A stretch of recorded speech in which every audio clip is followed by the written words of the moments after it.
소설에 대해서 이야기할 겁니다. 첫 번째, 고전소설. 몇 군데 밑줄만 그을게요.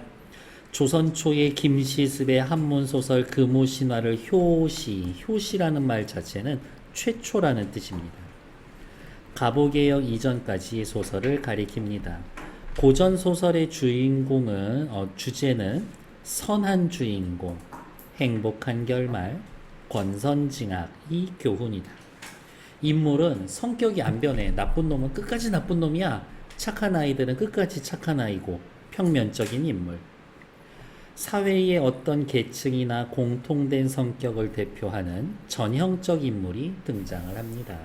그러니까 흥부하면 가난하고 몰락한 양반 대표, 토끼 전에 토끼 하면은 힘없지만 지혜로운 민중 대표, 용왕, 지살자고 백성들 괴롭히는 지배계층 대표, 심청이, 효녀 대표.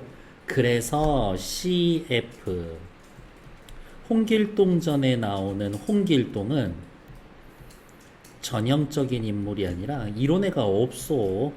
개성적 인물이야.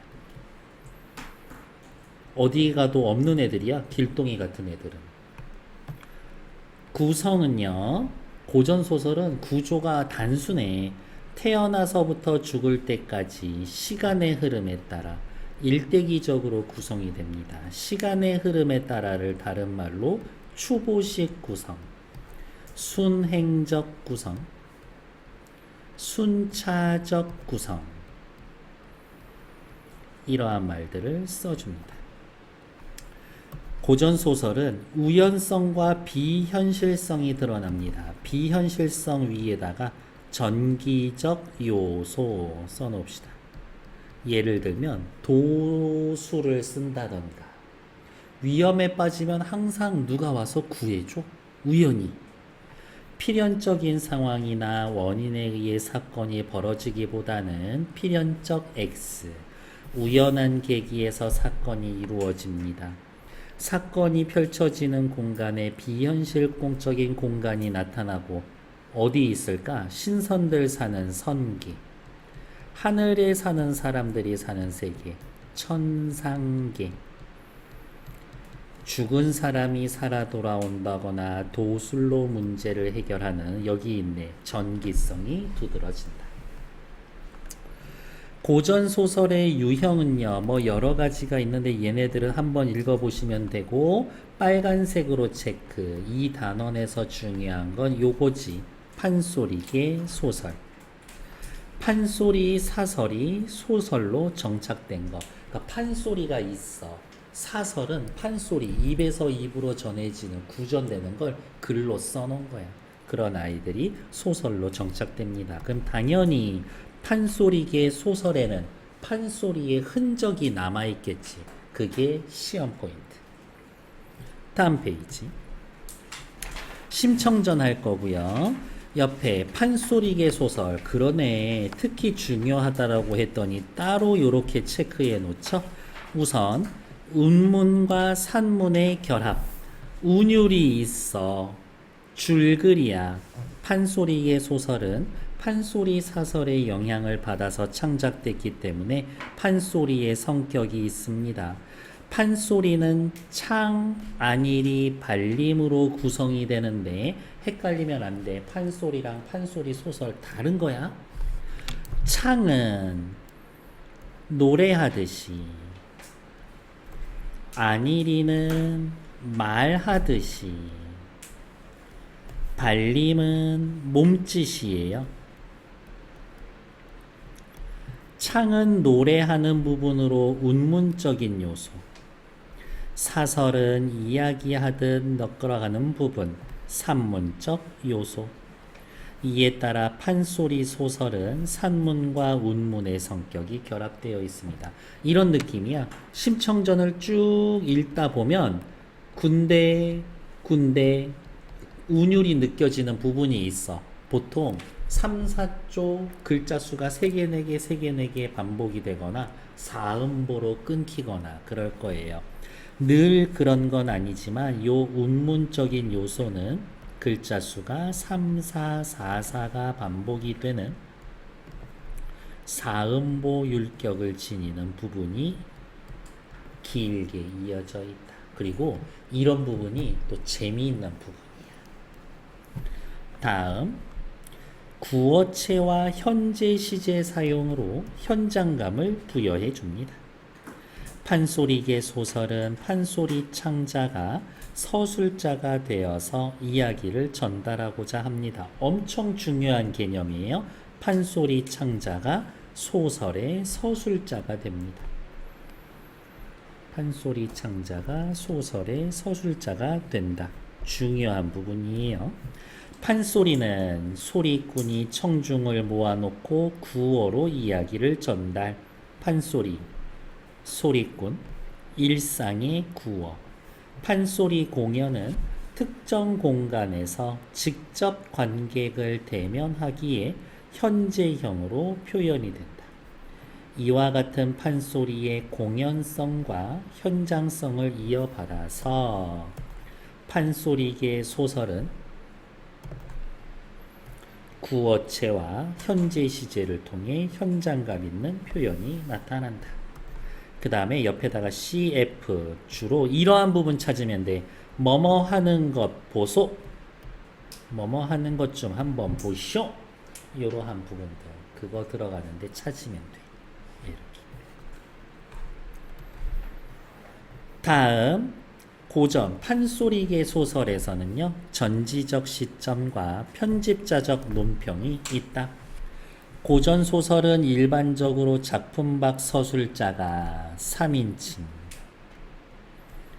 작중의 모든 상황을 알고 전달하는 전지적 작가 시점을 취한다.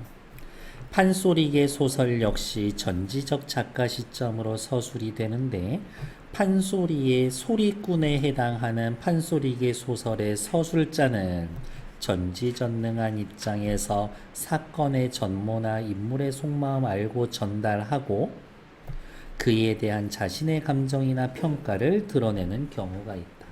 이렇게. 심청이 너무 가련하다.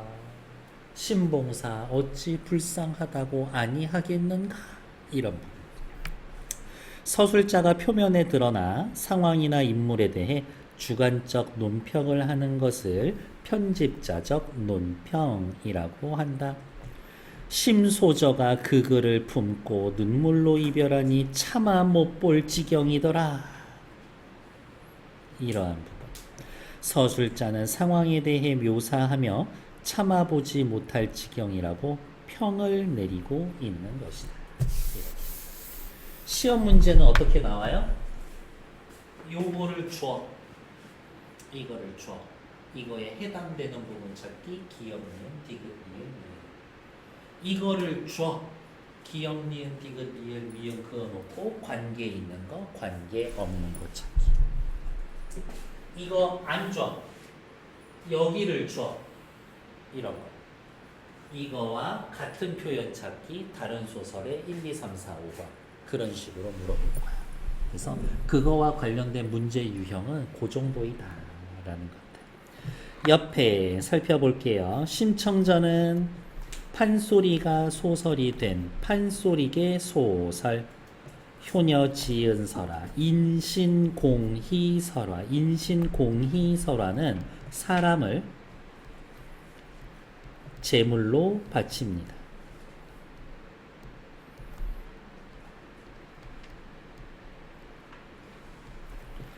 배경설화로 하면서 당대의 유교의 효사상을 형상화하고 있다. 가난한 집안에서 태어난 심청이 아버지에 대한 효심으로 인당수에 빠지거나 옥황상제의 도움으로 재생하여 황후가 되고, 이 부분은 뭐라고 할까? 비현실적이지.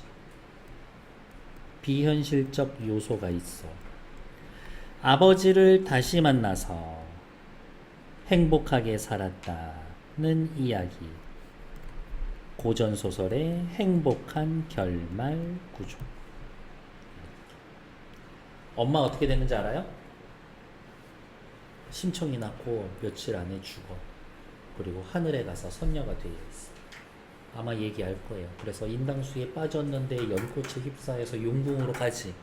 거기에서 잠깐 저 뭐지 반차 얻어서 엄마가 하늘에서 신선이 선녀가 되어 있다가 내려와서 심청이랑 얼굴 보고 우리 딸 고생이 많다 어쩌고 위로해주고 행복하게 잘 살렴 엄마는 바쁘니까 다시 올라갈게 하고 하늘로 또 다시 올라가고 뭐 그런 장면들이 있어. 위로 올라와서 봅시다.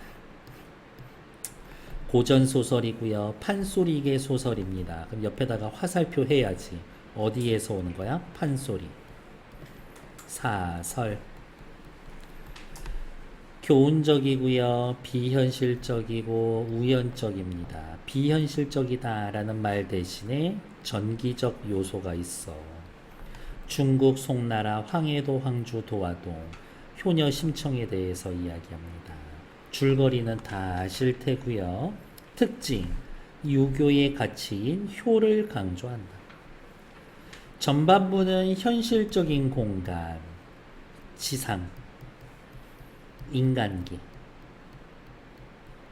후반부는 환상적인 공간, 용궁. 신선들 세계야, 용궁도, 선계. 주제는 부모에 대한 지극한 효심 정도 되어 있습니다. 됐을까요? 어려운 얘기는 없지만 최대한 외우려고 하고 방금 읽은 2페이지 천천히 읽으시는데 2분만 드릴 거예요. 시작!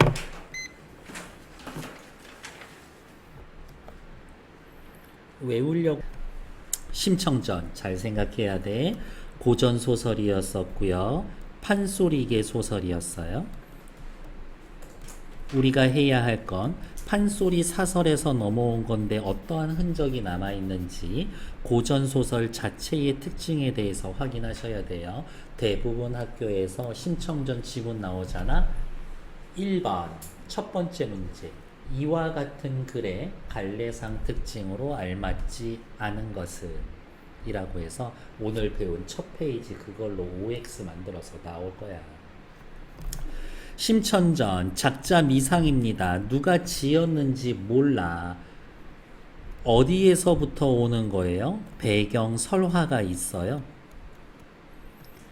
배경 설화에다가 누가 살을 붙였겠지. 한 명이? 아니, 엄청 여러 명이. 그래서 고전소설 적층문학이다 라고도 이야기를 합니다. 적층문학. 한 사람이 지은 거 아니야. 누가 살 붙이고 거기에 또 누가 또 살 붙이고 그러다 보니 이렇게 길어진 거야. 시작해 봅시다. 어느덧 동방이 밝아오니 심청이 아버지 심청이가 아버지 진지나 마지막 들어 지어드리리라 하고 생각을 하고 문을 열고 나섰다. 오늘 물에 빠져 죽는 날인데 마지막에 하는 일이 뭐야? 아버지 밥 차려드리는 거야. 어때? 마지막 날까지 봉양하려고 한다. 심청이의 효심. 심청이는 효심이 대단하구나 라고 말한 게 아니라 행동을 통해서 보여주고 있는 거지. 그러니까 이거 인물 제시 방법 중에 간접 제시.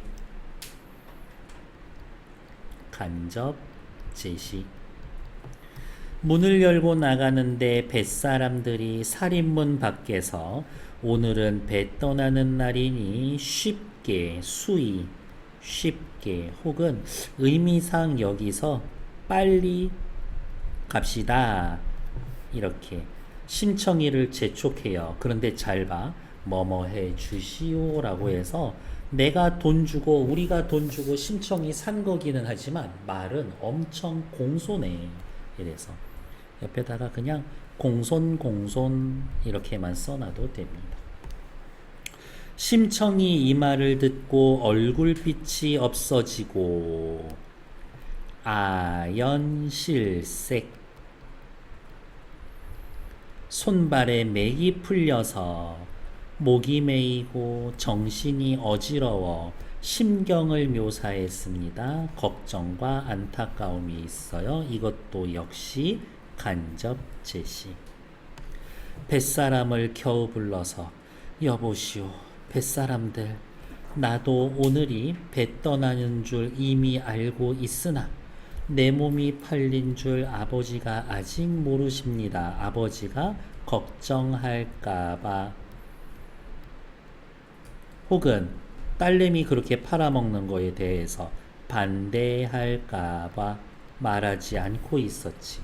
만일 아시게 되면 지레 야단이 날 테니 잠깐 기다리면 진지나 마지막으로 지어 잡수시게 하고 말씀 여쭙고 떠나게 하겠어요 라면서 저 시간을 조금만 주세요 라면서 부탁하고 있는데 못해 먹겠다 하고 도망가지 않았어. 자기가 한 말에 책임지겠다 이거지. 뱃사람과의 신의를 중시하는 모습. 심청이 성격. 뱃사람들이 어이 그리하시오.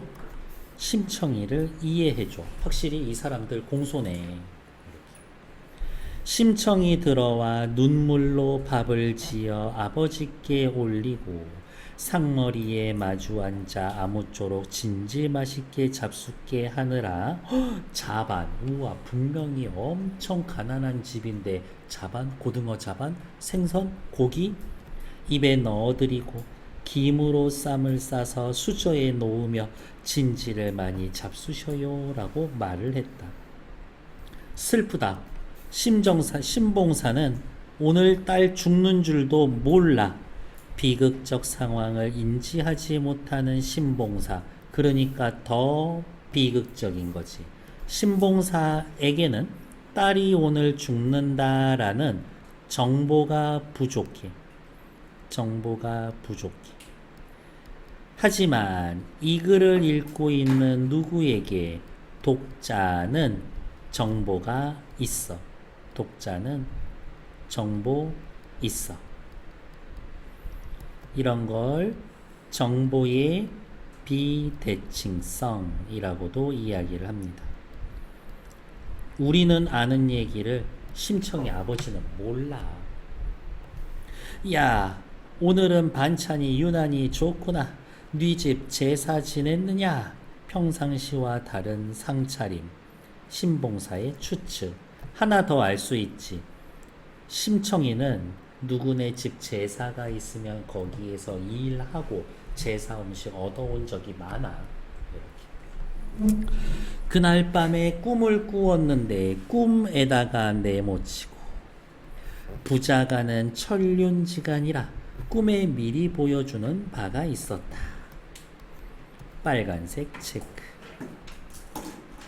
바로 이게 편집자적 논평, 사건에 대한 서술자의 견해.